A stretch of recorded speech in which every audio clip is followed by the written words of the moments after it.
happy second week of the new year. It doesn't feel like it right now, but I don't even know what feels like it's supposed to be. So, it is what it is. I think it's just starting slow. I feel like it usually does just because it's coming out of the holidays. Everybody's still kind of like dragging their feet. It's really hard to just jump right back into work mode. I feel like I had my moments last week, but this week I told myself, I was just like, all right, let's switch it back on. And then, because January I feel like is very busy, but it's not like, it doesn't feel busy because the people don't see a lot of the things, but it's very busy behind the scenes in terms of like development and planning and stuff. So I think it's crazy because I jumped back in, like, hit the ground running. We had to film Squadcast Day. We have to do in between that break. I was finding my clothes. I have to do like 3 damn outfit changes for one audition. Right. Then we film this. I had a fitting today. I booked that Abbott Elementary role. Nice. Thank you. I had to go to Warner Brothers lot, do the fitting, come back, Squadcast, find clothes for audition, do this. After we finish this, I gotta film the audition that I found the clothes for, and then go to another physical audition. Like, they're starting to call people back in. That's so ghetto. Today? At 4. So finish here at 2:30. Do the audition for 15 minutes. Hop in the car, drive to South La Brea. So I'm gonna be in that traffic, and then leave from there. Go to Memorial for Boogie B. Rest in peace to homie.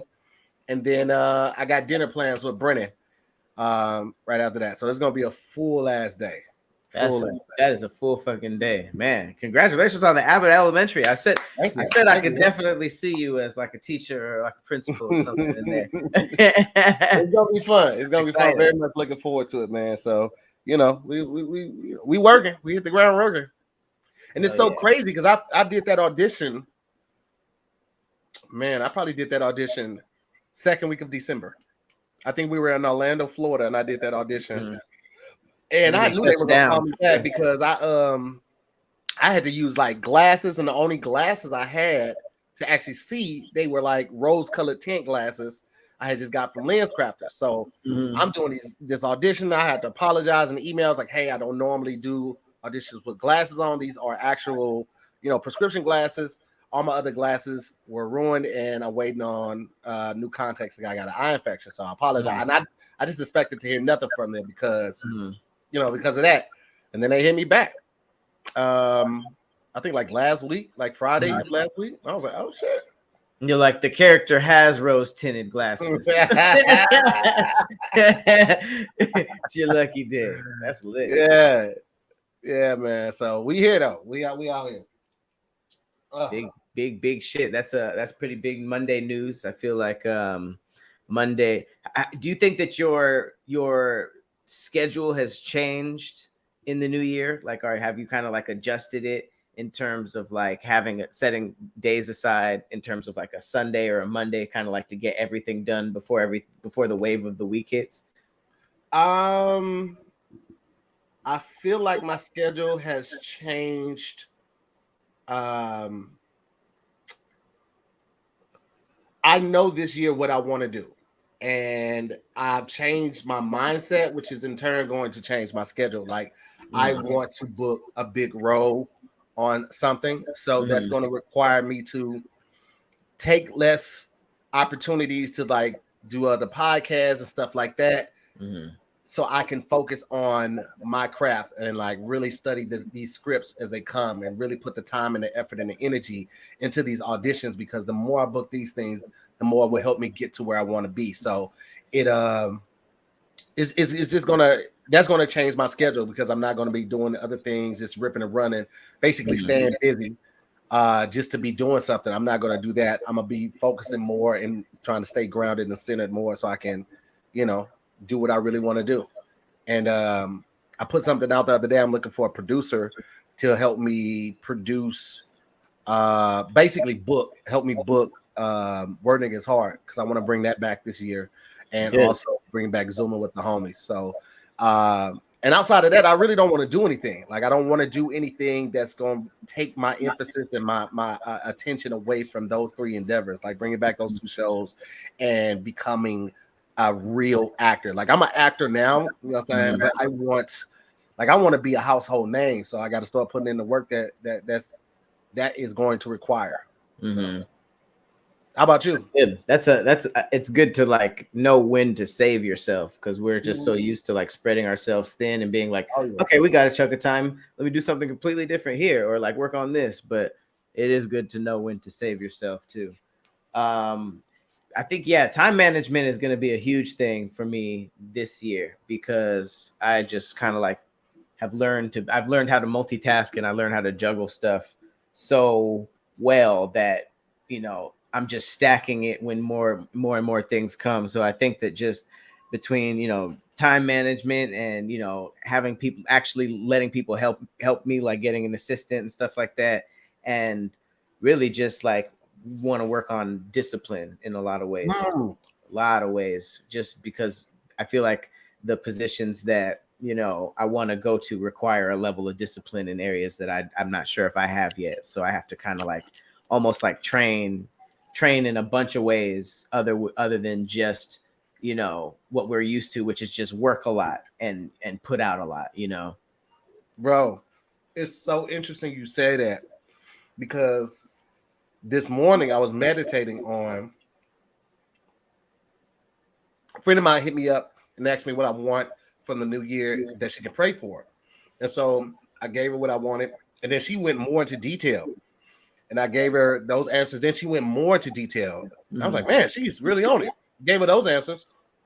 And then she prayed for me via voice note in Instagram. So she sent like 6 of them, like, what? And I told her, I was like, yo, I listened to each one. I thanked her for it. I said, I'm in agreement with you. And I echo the same sentiments. But one, you usually don't get people do that. They say, I'm going to pray for you. And you hope in some time of their spare time, they do it. Right. But it just switched me up, because she said something in the prayer. Because I told her, I was like, I don't want to just advance and gain prosperity on my career. I want to do it in my mental and my emotional realm as well, because I want to be ready for the aforementioned things that I asked for. And it got me to thinking on, and this is, I think, a perfect topic for like the beginning of the new year. We want things sometimes that we're not ready for. Right. All the time. I would love to be the face of a show, like, number one on the call sheet. But honestly, mentally, I got some things I need to get ready for. Financially, I got some things I need to get ready for. And also physically. Like, I don't want to be just the funny fat guy next door. I want to look like a leading star. I want to look and carry myself and dress like the leading star. And that is not to say that somebody can't be heavyset and be a leading star, because Kevin James proved that you can do it. But what I want is to look a certain way, and I'm not there yet. And I have to accept that I'm not there yet and work toward getting there if I say I want my life to change this year. So I have to instill that discipline. I have to start eating better. I have to start going back to the gym. I have to cut out alcohol as much as I've been drinking it, so I can get to that place. So I am ready when those doors do open. So if they were to give me something tomorrow, I mean, I would take it. And I know a lot of people probably think, well, when you got more money, then you can just do different things. You can drop the weight faster because you can hire a personal trainer. But it's like, if you don't have that discipline to go to the gym, my gym is on my facility, so I have no reason to leave. If I don't have the discipline to get up and do it on my own, when the money comes, I'm going to be just as lackluster and unmotivated to do it. Right. I'm just going to have more money to waste. But if I don't already have that discipline instilled before I get those blessings, then I'm not going to appreciate them to the full capacity that I could. And when you were saying that, I just was like, man, I was literally meditating on that today. That's hella true. I feel like, because like when you dream big, or when you have big goals, that's a big step that you kind of just want right away. We don't think about like conditioning ourselves to even hold that kind of thing, and that's why sometimes people just get kind of like swept up in their own spotlight, because they may get access to something or get a schedule that they can't handle, or they're not mentally ready for it. It's hard to go from just regular life to just full throttle, like being taken everywhere, if you're not mentally prepared for that. So I think that it's smart because you never know when it's going to happen. It's kind of one of those things that's just up to when it's up to. But if you you take the time right now and kind of just at least start the process, it won't be just like, it won't smack you in the face if it does happen out of nowhere, and if it's something that you're actually gradually working towards, it is possible that you see it coming, so you'll be ready for it. Hell yeah, man. Motivation. We out here, guys. You know what I'm saying? A little gym talk from the homies over at Damn Internet Too Scary. Right. What we got on the topic today? What we looking like?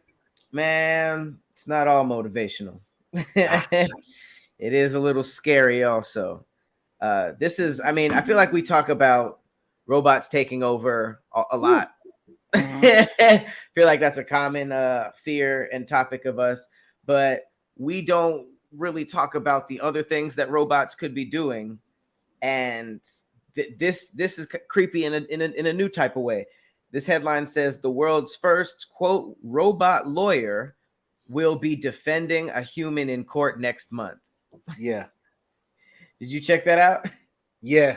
I remember because they just posted it again, but I remember when I first read about that, and mixed feelings, of course. But at the same time, it's like, if this robot has the knowledge of all the stuff they study in law school, he knows all of the cases, and they've programmed them to like respond to someone's argument based on these cases. That motherfucker has all of the knowledge, whereas we as humans, we digest that stuff. We remember the ones that really stand out in most cases, but the obscure ones probably will, fall out. They're not going to be in your core memories.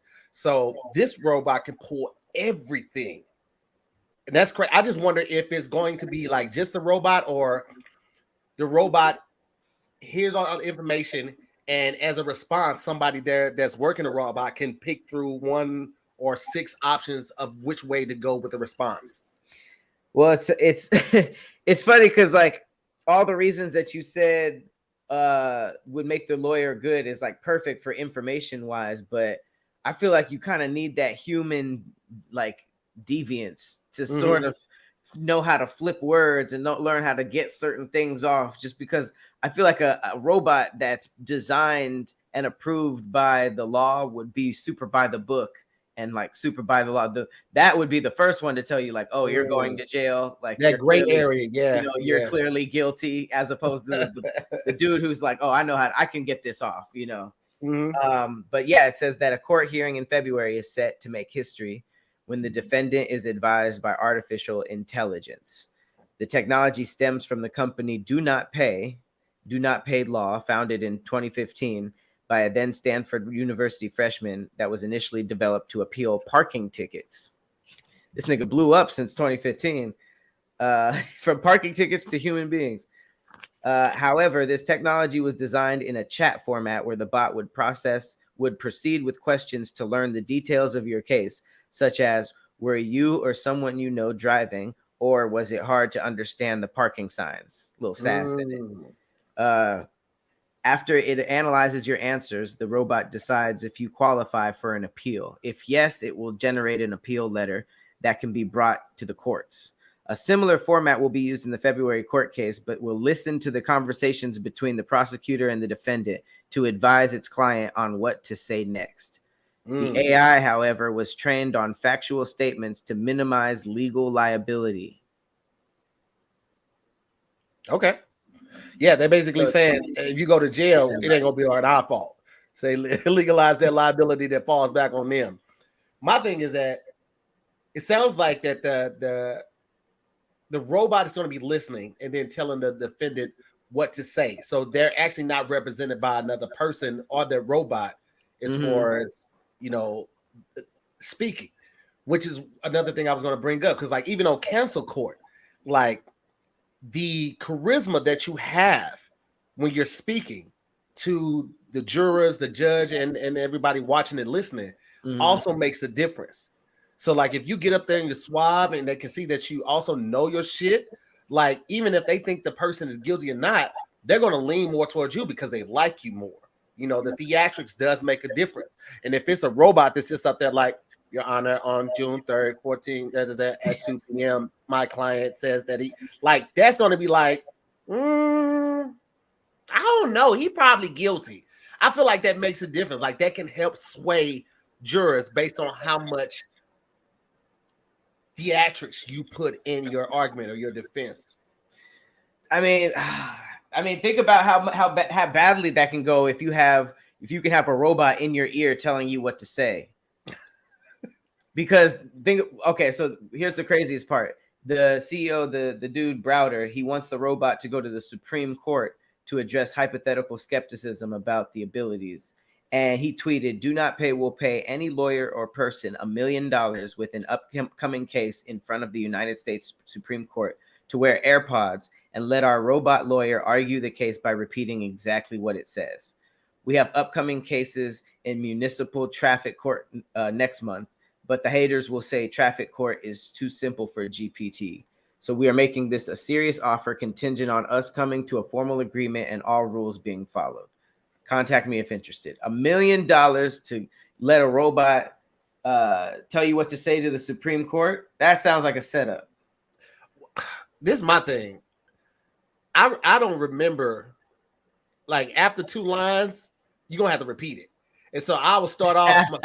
Right. I'm like, Your Honors, today I would like to make a claim that, repeat it one more time. And it's that damn lawyer lingo too. Yeah. So you're just like, the what? Man, once they start getting into the Latin, when they talk about the cases, as case, versus the Latin. Doing as set by Corpius doing them. I was like, oh no, I'm out, my nigga. I'm out. You gotta say that. I tap out at Latin too. That shit is man. It's just like, bro, just bring the robot in here. Bro. Because I took Latin in high school and I can't tell you anything. I can't. All the Latin that I remember is probably from movies, and it's because I've seen it multiple times, or it's on the back of a dollar. Whatever is on the back of the dollar, I can get through. But all the other Latin, I'd be like, nigga, get out of here. Can you imagine if like robot lawyers becomes the move and they start like letting out real niggas like Young Thug, just like really high profile cases? They start letting people out, and it's totally backfires on the law system. They just start getting it. He's just like a dope ass lawyer, and he don't see color. You know what's crazy is kind of what you said though. These machines are, most robots are driven on facts, right? They it's very black and white. So that gray area is where they're going to, you know, have trouble. I think, like in a state where abortion is illegal, right? But someone gets raped, and during the rape, they get pregnant. In a state where it's illegal, how do you fight that? Like, I don't want to have this baby because I don't want to remember or relive this rape every time I look at my child's face. Right. Like, that's an obvious case of gray area. Like, how would one of those robots deal with that? Or would they just avoid those type of cases where you have to work and live in that gray area? Mm-hmm. Yeah, I mean, I feel like some of these, a lot of these court cases need a human touch in some type of way, you know, whether it be compassion or just like, you know, knowing the rules and knowing how to get somebody into a position that would be better. Because I just don't understand how some people can defend horrible things, you know, like if you know what really happened and you're just like still like that, you gotta be different. You definitely gotta be different. I feel like when you're a lawyer, you focus on your job, not the right or wrong, especially when you're a defense attorney. You focus on the job, because their only job is not to, their job is not to prove that you're innocent per se. Their job is to create doubt. Right. Because when they are, the jury goes back, they have to go and find you guilty without the consideration of a doubt. So long as you can create or establish some doubt, then you've already done your job. And as a lawyer, the higher the profile, the crazier the case, that's just more publicity for them. Like, nobody's gonna be like, oh, you're the asshole that offended such and such. the people that are going to go to them are like, well, you're the person that got such and such off. I need your help. Right. So they go with it like that mindset. It's like, I'm here for this person. Yeah, no, that's true. I agree. I think attorneys should stay humans, but it's funny. People in the chat are talking about RoboCops. Now, RoboCops might work in our favor, because now that's something that it would be better if it was just purely facts. We would just be random arrests, and they'd be like, really? You're letting us go? And he'd be like, why wouldn't I? It's like, oh, okay, for sure. You know what I mean? Like, it's like they don't see the whole, they would be totally non-racist. They would just be doing the law. And I feel like that would kind of work. But we don't know who's programming them. They could program them to racism. act like what is your ethnicity? And they say African American. They could have something in place in the program like African Americans tend to be more violent, tend to be more problematic. And so the robot's going to pull from that, and they might change the way that they interact with us too. We don't know. Like that's crazy. If you can make a racist robot. I never put anything past anyone. Like nothing surprises me at this point, except for like genuine displays of humanity and care. That shit surprises me. But like when some wild shit happens, very rarely am I surprised, because people will hack anything, bro. They be hacking these companies and releasing emails, all this type. It's like, what is that for, bro? Like, why are you doing that? Like, right. Why are you showing them that there are holes in their system, if not for a job? But isn't there a better way to do it than expose our personal information? Right, right. Just be like, hey, I found this hole. Yeah. Just send it to them. Don't send it to everybody. Why is my shit on Twitter? I found a hole that could have done all of this horrible stuff. He's like, no, I'm doing the horribles. Yeah. Yeah. I mean, I'm down with leaving the courtroom to the human beings. Have you heard about the Wells Fargo VP that peed on a dude in the plane? Yo, bro, come on now. Hold on. I didn't read the story, but I saw the headlines a couple times because I was just like, I didn't read the story because I was like, there's no excuse for it. Like, it's not like you were running to the bathroom, you couldn't wait, you had already whipped it out, and you were just like, I got to go right here. Why on this person instead of the owl or something like that? That was just a gross display of disrespect, and people who have money feel like they don't have to follow the same laws as people who don't have money, because like, why would you do that? First of all, you're gonna do that on a commercial plane? That's some shit. It's wild wherever the fuck you at, but you gonna do something like on a private jet. They get like, you don't do that on a commercial Southwest flight. You do it on a PJ. Bro, apparently this right. That's even weird on a PJ. That's how you know. Exactly. Yes. This nigga. Okay, his name is Shankar Mishra, who at the time served as vice president of the Indian subsidiary of Wells Fargo. Man, he got a whole bunch of charges for this: sexual harassment, obscenity, insulting the modesty of a woman. That must be an Indian law. Because I've never heard that. Insulting the modesty of a woman. America don't protect women, so that has to be an Indian crime. That's a good law of the modesty. Insulting the I like how specific that is. Yeah. But apparently he got really drunk, and this is from JFK Airport to New Delhi. And he drunkenly stood up and just peed on a 72-year-old woman in the row ahead of him. The woman, who remains unidentified, immediately notified the flight crew about what happened and appealed for a seat change. The crew told her they had no other available seats, and they refused to allow her to sit in first class, which had some seats open. So they just basically told her to just sit there. And she said that it was a 2-hour flight. They tried to clean the seat, which the woman said was still damp and reeking of urine. She refused to sit in the seat and insisted that police arrest the drunken passenger. Said he sobered up and insisted he speak with the woman, despite her insistence that she should not see or speak with him. He started crying and profusely apologizing to the woman and begged her not to lodge a complaint. Bruh, this is far past complaints. Let me tell you something. She finna own that airline. Ain't no way you're about to keep me in this seat around this man. Seat. Are you serious? Made her sit and piss instead of just letting her sit in first class, which already didn't have seats in. Like, there's already somebody who didn't pay for that. So Bro. it's like that's wild. Like, he But peed that on first me. class shit, they probably were thinking, they probably were just on some textbook shit. If they don't pay for it, they don't get first class unless they get bumped up. And then they also probably were thinking, like, if we put her in first class, she smells like pee. She could That would be crazy. Annoy the other customers in first class that pay for this. But it's like, bro, this is a cruel and unusual circumstance. You don't keep somebody in this. You do as a company. The employee should know you do everything to try to rectify this, so you look like saving grace in there. You look like the savior in there. We're gonna take care of them. We're gonna get this guy in the back, put him in a bathroom until we land, whatever the fuck you got to do.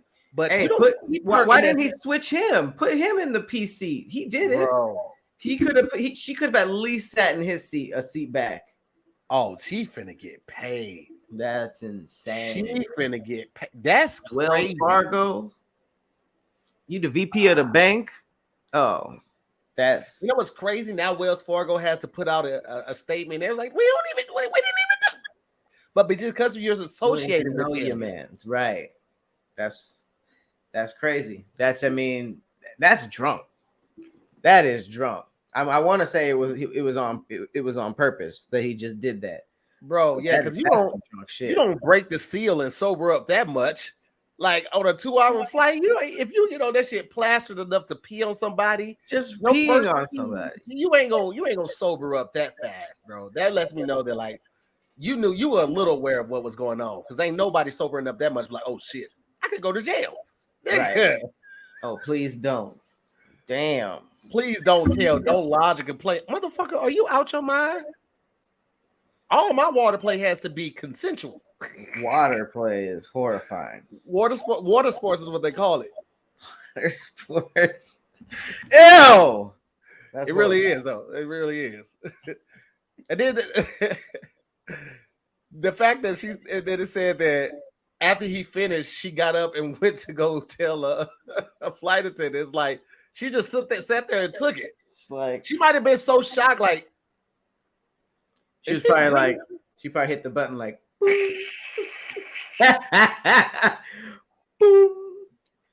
Oh my god! Here's the thing, the gentleman behind me.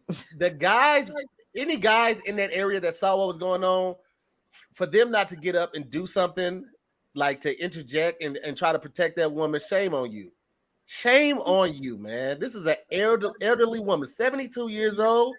And you see this guy's clearly not in his right mind, and nobody did anything. Mm-hmm. That is shame on you, man. I'm one of those people, when I see people, especially women, they're in my section, they're walking by and they're putting their bags up, I always get up and try to help them. Sometimes I know I got it, but just the effort, the attempt to help, is like, man, this world is bad, bro. I do have a question though. How do you, because I just went over a couple scenarios in my head. How do you stop somebody who's already peeing? Because if you push them, you pee on multiple people with the spray. You would have to literally guide his penis down, which is also pinch it. You gotta pinch it off. Kind of gross. That's a tough scenario to be in. Like, how do you even stop a drunk peeing man? Like, well, I mean, like, that's a good point. And a pee is not a long thing. It's not like something that went on for 5 minutes and everybody just sat around and watched. That's a big thing. Yeah, but and then also, like, I'm assuming, I said that assuming that they saw and were aware of what was going on. If you're sitting in front of her, you got headphones on, or you sleep, it's no way you could do this. So that might have been an unfair criticism that I said right there. But I'm sure somebody was there that saw what was going on and they just watched or pulled out their phone or some shit like that. It's like, we as a humanity have to do better, man, at protecting each other. It's not like it's even beyond a black and white thing. It's just like, as a human, bro, like, somebody should have said something. That might take a second to process also. Yeah. That's true. But then it's like, if you were watching the whole thing, that is a lot to not talk about, because you saw him ruffle with his pants, saw the pee come out, saw the pee happen. Like, you said, okay, I'll grab your joint to redirect it. If you're okay, but you're already getting peed on. But if you're trying to, basically diffuse the situation, this is a hostage situation. She's peeing on one person. You push him, you tackle him. He peed on. He sprays the crowd. So yeah, do you take the risk, and do you go in and do you grab it and do you point it down? And that's a lot to process. Even that, like the hand-eye coordination that it would take to do that, and him possibly trying to fight you off, that is a lot to try to grab it and push it off. You're gonna get some on your knuckles. Yeah, the best situation is just to Sparta kick him and apologize to the people that are in the splash area. But you just got to Sparta kick him down on the ground, and then he pees on himself and on the floor. I like that idea because the kick, you probably won't get peed. Oh yeah. You go. Oh, you got the support of the chairs. You plant your hands and your foot, and then you just kick the shit out of him. Oh man, the joy you gonna get from the kick alone is gonna be well worth the satisfaction. Damn, but then you might look like a guy who just Sparta kicked somebody out of nowhere, and nobody saw the peeing thing, and they're just like, "Why would you do that? What? Listen, they ain't got to see it. When they see the old lady, they're gonna smell it. Right? The evidence is there. Proof is in the pudding. That could go pretty bad too. I would let it happen for a few seconds, and I'd be like, "Oh my god, you guys see this? Hey, yeah." That obviously that I wouldn't do it like soon as he started. Like, a little bit, yeah. But no, that's probably one of the craziest plane story that I've heard in a while. It seems like we've heard a lot of things happen. No, we've actually talked about a weirder plane story, but that's probably number 2.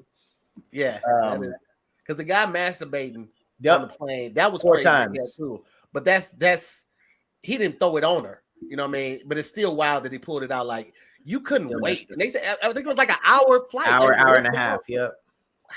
Nigga.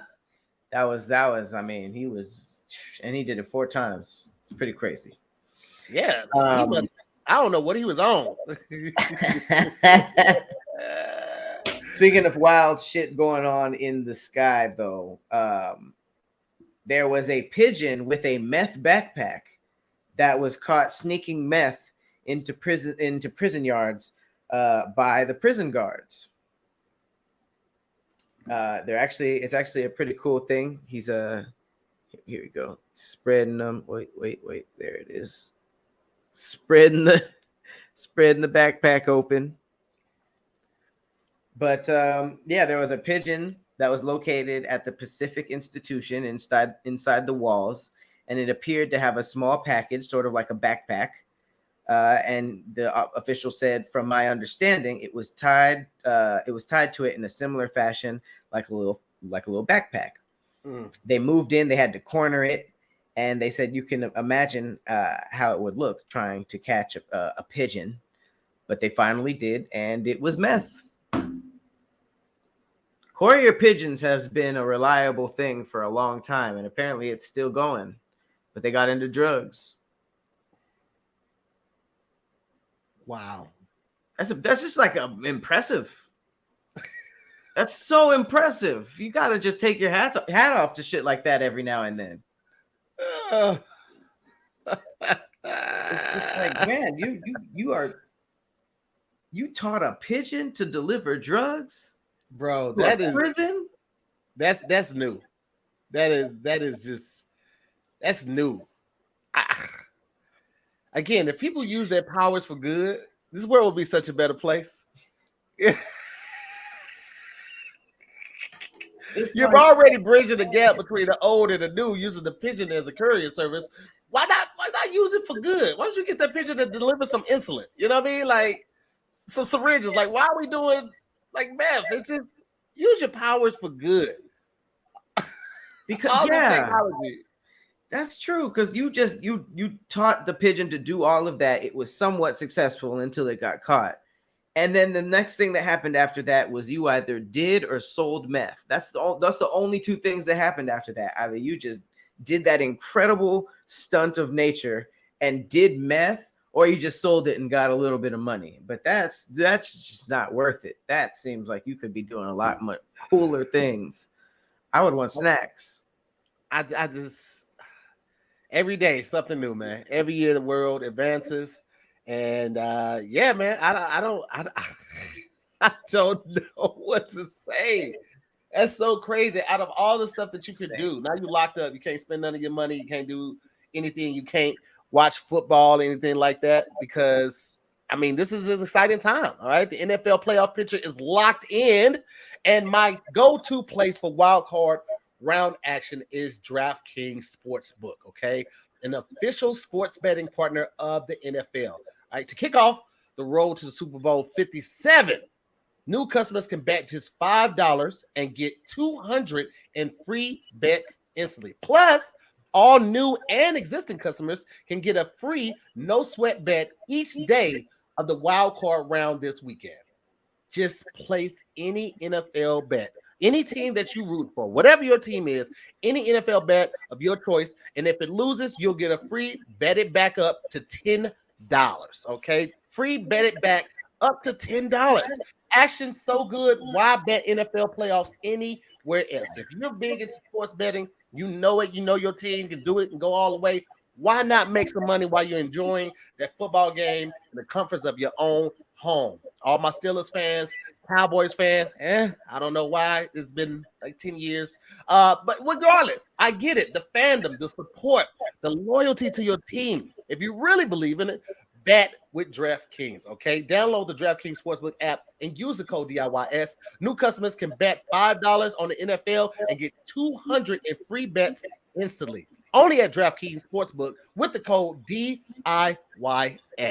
Minimum age and eligibility restrictions apply. See the show notes for details. It'll be right below what the topics are and everything on this episode. Oh yeah.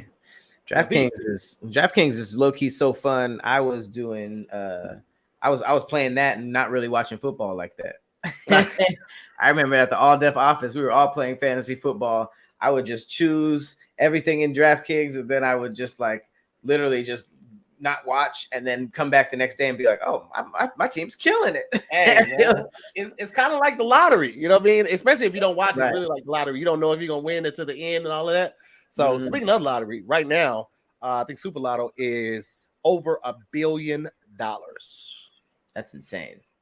And you know what's so crazy? I always think about like, I talked about this before. I don't know if it's on this podcast or another podcast or what, but it would be great to win. But I don't know if I want all of that money, because I don't know if I would still have the motivation that I have when I'm trying to get to where I want to be. Like if you billion is just too much. Yeah, I mean, because you're not gonna get $1 billion. After it's all said and done, you probably get like 500 million, which is still great. But I'm just saying, like, taxes is gonna be for real on that shit. But even with 500 million, that's still a lot of money. Are you going to be as motivated as you are right now?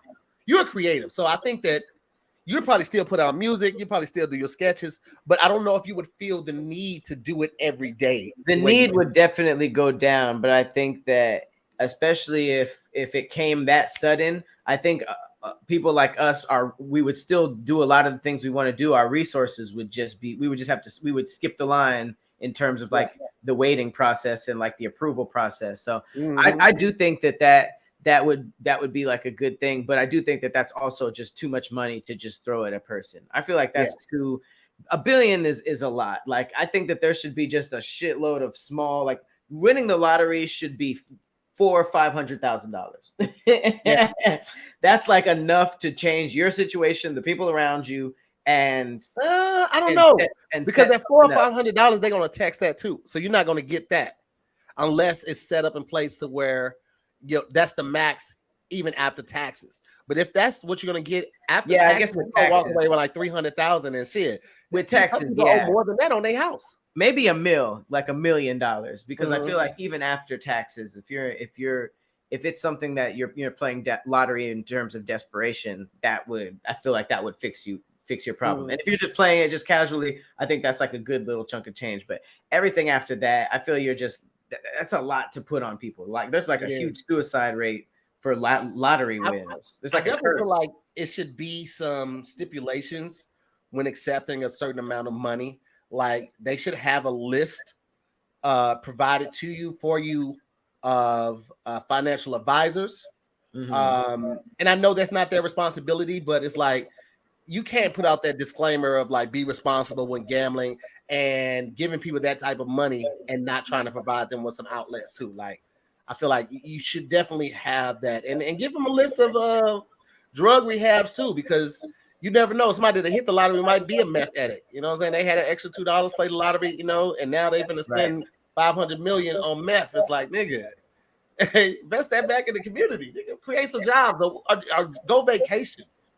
What will be what's one of the your first 5 purchases with 500 million? Let's go. I feel like I would just clear any debt or financial issues of my immediate family. I think I would just make sure that everybody's good and everybody's like has something to do, at least the next thing. And then I feel like my second move would be investing. I feel like putting it somewhere so it's not just like in my face tempting me to spend, but it's also like somewhere that I can benefit off of it. And then I feel like I would have a little bit like left for property and production. Yeah. And it would probably be the same thing. I would probably buy something for production purposes. Yeah. I definitely would do a lot of those same things. Definitely make sure the family's good. Finally move my mom out the spot she's in. She's been there for a while, and I've tried to, like, me and my sister told my mom we'll get her a new place and we would pay the rent for 6 months. So she just got to worry about whatever she got to worry about. And she was like, I'm okay. I was like, you live in the hood. When I go to St. Louis, I go pick my mom up and then we go somewhere. I don't ever just chill at her house. Like, she live in the hood. Like, she's still in St. Louis hood. So I would definitely, take care of her on that tip. And I definitely would buy some property, like investment property, but also like I would have a dope ass crib out in Joshua Tree. Dope ass crib. Like, just as Joshua Tree. Because it's a far enough getaway to where I don't feel like we're in a big city. It's quiet and reserved enough to where if I need to get away to like focus on work or a script or something like that, I can do that with very minimum interruptions. And then it's just a dope place to visit when it's hot out there. I mean, when it's hot out, you got the pool and it's cool. You got the jacuzzi. You got options, and like it's a small enough town where enough people wouldn't recognize me, and I can actually chill, walk through the store, and just get what I need, and without having to go to another state or out of the country or something like that. Not to say I'm not gonna buy cribs in another country, because I'm definitely getting a flat in London. You got your boy fucked up. London? Oh yeah, that's expensive. It's one of my favorite places to visit, though, man. I fucking love London, bro. Love it. Absolutely love it. Have a dope ass flat out there.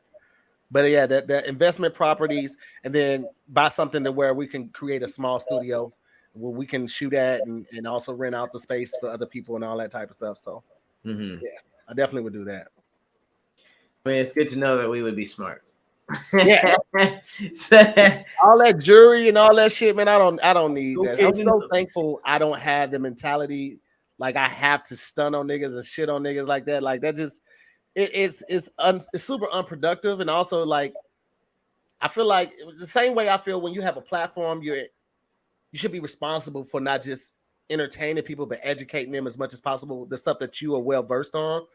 When you have that type of money, I feel like it's your responsibility not to like intentionally always shit on people. Having a nice car, a nice home, that's cool.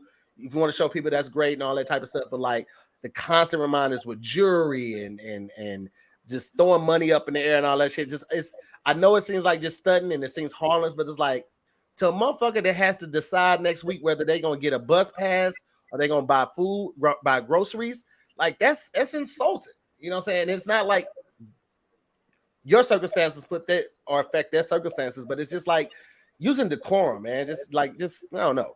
I just don't like that shit. I think it's hip hop culture though, too. Oh, definitely is.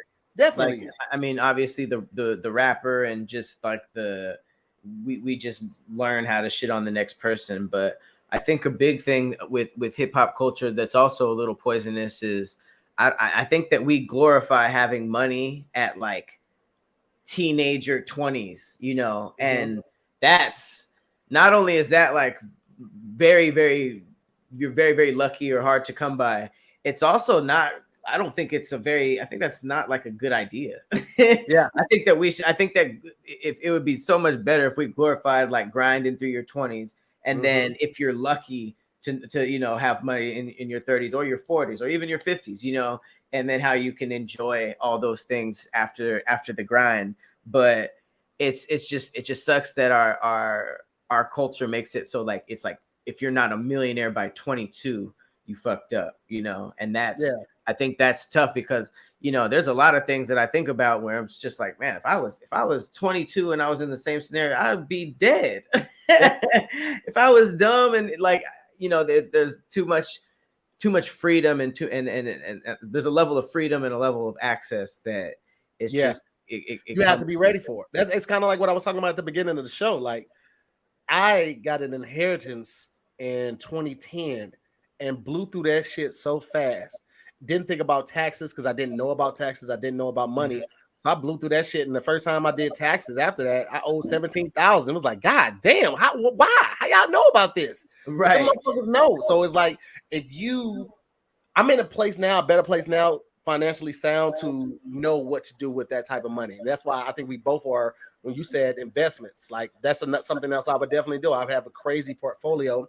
I have a couple life insurance policy out on me and the family, million plus. I'd have, you know, different lines of credit for different businesses and things of that nature, because you know what to do with that money. But when you don't know what to do with that money and you come into it fast, you're going to blow it. You're going, because you're going to think about all the stuff you've never had, and you're going to just go out and just spend that. And then you're going to do it for your friends and family because you want them to enjoy it too, which makes sense. But it's also like, what are you saving? Are you thinking about taxes? Are you putting something away for a rainy day? 500 million is a lot of money. I get it. But all that money you spend, everything you spend, you're going to have to pay taxes on every year.